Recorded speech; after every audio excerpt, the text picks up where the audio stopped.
I've decided to start a series on how to cook rabbit. When I first started growing rabbit meat, I had no idea how to cook it. I had to do a lot of research. I had to do a lot of recipes to figure out what I liked, what I didn't like, what my family liked, what it wouldn't eat. And along the way, I've developed quite a little arsenal of rabbit recipes. So, since a lot of you are probably new to rabbits, to raising your own rabbits for meat, you probably are in the same position that I was when I first started. So I am going to start tonight with the first recipe I really learned how to make for rabbit, southern fried rabbit, and it is one of my absolute favorites even to this day. Today I'm going to show you how I make southern fried rabbit.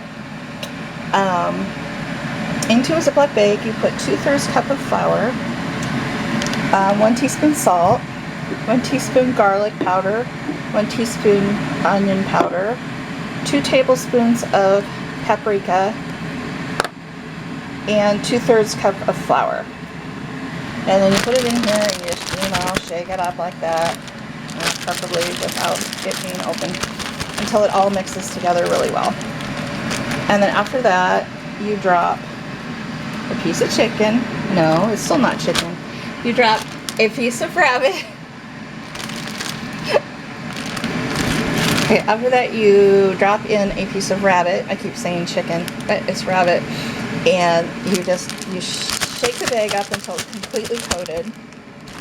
And then you take it out and you put it into your cast iron skillet that has about 1/8 of an inch of oil in the bottom. I use sunflower oil because, well, I just do. I think that olive oil flavors it a little bit differently than what I'm wanting. So after that, you just do all of the pieces, and I'll come back when they're on the pan. This bag of rabbit had a few extra pieces thrown in it, so I ended up having to grab another pan. And this will go into a 350-degree oven for an hour. And it gets turned at the 20-minute point and again at the next 20-minute point. Hun, can you put that in the oven? It's a little heavy to do one-handed.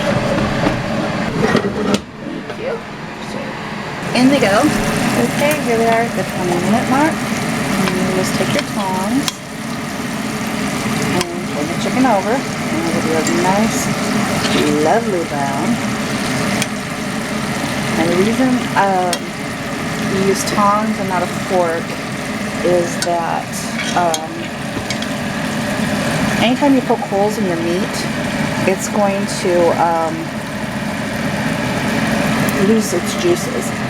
And the rabbit doesn't have a ton of fat, so you really want it to keep what juices it does have. So after turning this over, it'll go back in for another 20 minutes, and then I'll come back. Okay, the second set of 20 minutes has gone by, and it's time to turn the rabbit over again. You want to make sure that if there's any part of it that still has flour on it, that's the part that you put down. At this point, it doesn't really matter what side the rabbit's on, but you definitely want to make sure all of the flour is cooked. Come back when it's done. Okay, and this is what it looks like when it's done. It is a beautiful, beautiful deep golden brown, and it is delicious.